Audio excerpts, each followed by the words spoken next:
नमस्कार दोस्तों। तो इस वीडियो में हमने नवी कक्षा की एनसीईआरटी की किताब की प्रश्नावली 9.3 के प्रश्न क्रमांक 13, 14, 15 और 16 लिए हुए हैं। उन्हें हम एक एक करके हल करेंगे। तो 13वां जो प्रश्न है उसमें हमें दिया है कि ABCD एक समलंब चतुर्भुज है। समलंब चतुर्भुज है मतलब कि इसकी आमने सामने की दो भुजाएं जो है वे समांतर है। समलंब मतलब कि इन दोनों रेखाओं समांतर रेखाओं के बीच खींचे गए सभी लंबों की लंबाइयां जो है वो बराबर होंगी।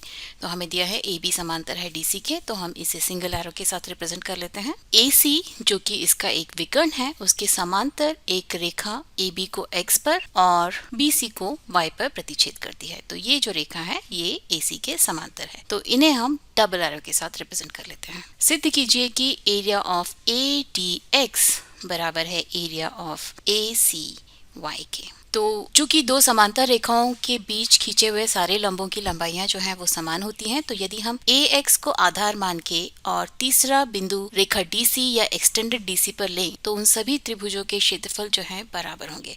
तो त्रिभुज ADX का क्षेत्रफल जो है वो इस त्रिभुज के क्षेत्रफल के बराबर होगा और साथ ही साथ इस त्रिभुज या त्रिभुज ACX के क्षेत्रफल के भी बराबर होगा।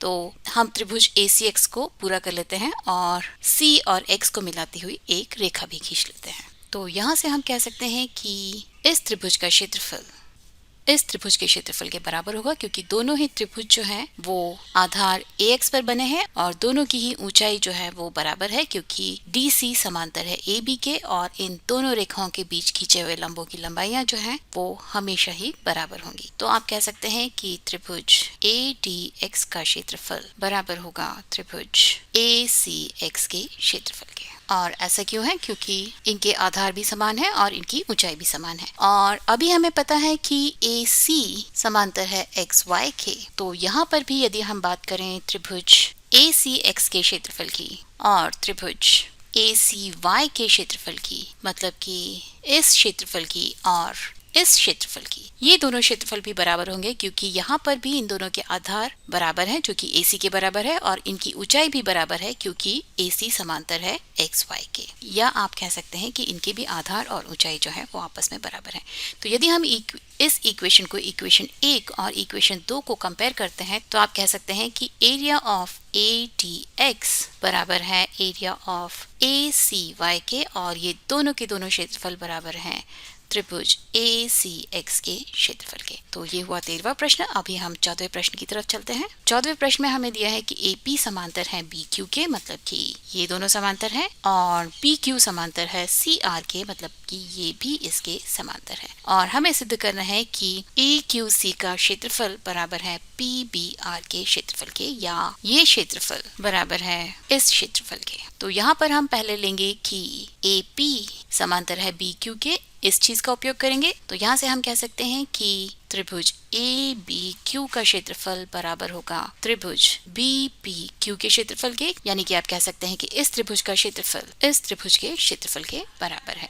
और ऐसा इसलिए है क्योंकि इन दोनों त्रिभुजों के आधार समान है, BQ के बराबर है, और इनकी ऊंचाई भी समान है क्योंकि AP और BQ जो है वे एक दूसरे के समांतर हैं। और अभी चूंकि BQ समांतर है CR के, तो त्रिभुज CBQ का क्षेत्रफल बराबर होगा त्रिभुज RBQ के क्षेत्रफल के, यानी कि ये क्षेत्रफल बराबर होगा इस क्षेत्रफल के। और ऐसा इसलिए है क्योंकि इन दोनों त्रिभुजों के भी आधार जो है वो BQ है और इन दोनों त्रिभुजों की ऊंचाई भी जो है वो समान होगी। अभी यदि हम इक्वेशन 1 और इक्वेशन 2 को जोड़ लें तो हमें मिलेगा area of ABQ plus area of CBQ बराबर होगा area of BPQ plus area of RBQ के। तो लेफ्ट हैंड साइड बराबर है त्रिभुज AQC के क्षेत्रफल के और राइट हैंड साइड बराबर है त्रिभुज PBR के क्षेत्रफल के, और यही हमें प्रूव करना था।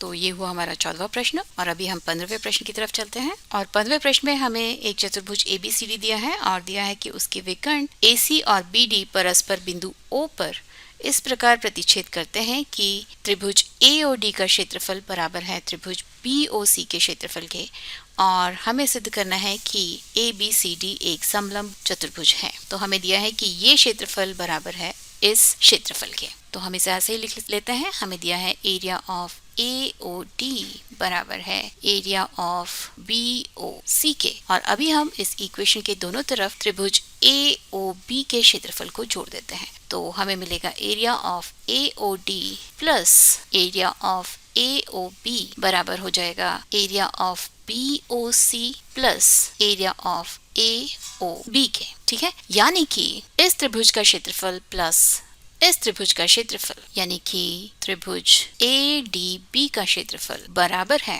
इस त्रिभुज का क्षेत्रफल प्लस इस त्रिभुज के क्षेत्रफल के, या त्रिभुज ACB के क्षेत्रफल के। ठीक है, और त्रिभुज ABD और त्रिभुज ACB में आधार AB जो है कॉमन है, मतलब कि इस क्षेत्रफल को आप लिख सकते हैं 1/2 गुना AB गुना H1, माना कि बिंदु D से AB पर खींचे हुए लंब की लंबाई H1 है, तो उसकी ऊंचाई जो है H1 के बराबर हो जाएगी। और एरिया ऑफ ACB को आप लिख सकते हैं 1/2 आधार यानी कि AB गुना ऊंचाई, मान लीजिए कि इसकी ऊंचाई H2 के बराबर है, और H2 जो है बिंदु C से AB पर खींचे हुए लंब की लंबाई होगी। तो यहाँ से आप इस 1/2 से इस 1/2 को कैंसिल कर सकते हैं, इस AB को इस AB से कैंसिल कर सकते हैं, और लिख सकते हैं कि H1 बराबर है H2 के, मतलब कि बिंदु D से AB पर खींचे हुए लंब की लंबाई बिंदु C से AB पर खींचे हुए लंब की लंबाई के बराबर है। या आप कह सकते हैं कि DC समांतर है AB के, और यदि ऐसा है तो ABCD एक समलंब चतुर्भुज है, और यही हमें यहाँ पर प्रूव करना था। और चलिए अभी 16वें प्रश्न की तरफ चलते हैं। 16वें प्रश्न में हमें दिया है कि इस आकृति में त्रिभुज DRC का क्षेत्रफल बराबर है त्रिभुज DPC के क्षेत्रफल के, यानी कि ये क्षेत्रफल बराबर है इस क्षेत्रफल के।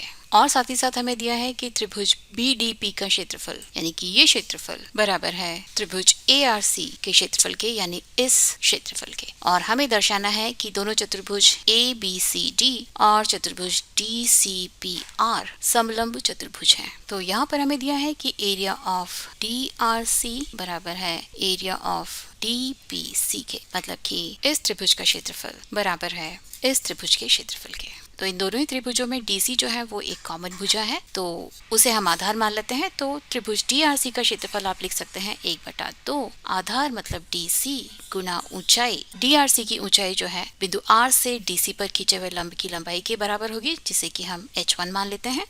और त्रिभुज DPC के क्षेत्रफल को आप लिख सकते हैं 1/2 आधार हम DC को मानते हैं, और इसकी ऊंचाई जो है वो हो जाएगी बिंदु P से DC पर खींचे हुए लंब की लंबाई के, मान लीजिए कि ये H2 है। अभी यहाँ से इस 1/2 से ये 1/2 कैंसिल हो जाएगा, ये DC से ये DC कैंसिल हो जाएगा, और आपको मिलेगा H1 बराबर है H2 के। ठीक है, यानी कि DC समांतर है RP के। इसे आप सिंगल एरो के साथ रिप्रेजेंट कर सकते हैं। DC और RP जो है वे समांतर हो गए, और यदि ये दोनों समांतर है मतलब कि DCPR जो है वो एक समलंब चतुर्भुज है, मतलब कि ये प्रूव हो गया। और अभी दूसरी बात जो हमें दी हुई है वो है एरिया ऑफ BDP बराबर है एरिया ऑफ ARC के, मतलब कि ये क्षेत्रफल बराबर है इस क्षेत्रफल के। तो हम इसे यहाँ पर पलट के लिख लेते हैं। हम लिख लेते हैं कि एरिया ऑफ ARC बराबर है एरिया ऑफ BDP के। मान लीजिए कि ये इक्वेशन नंबर 1 है और ये इक्वेशन नंबर 2 है। हम इक्वेशन 2 से इक्वेशन 1 को घटा देते हैं, तो हमें मिल जाएगा area of ARC minus area of DRC, ये बराबर होगा area of BDP minus area of DPC के।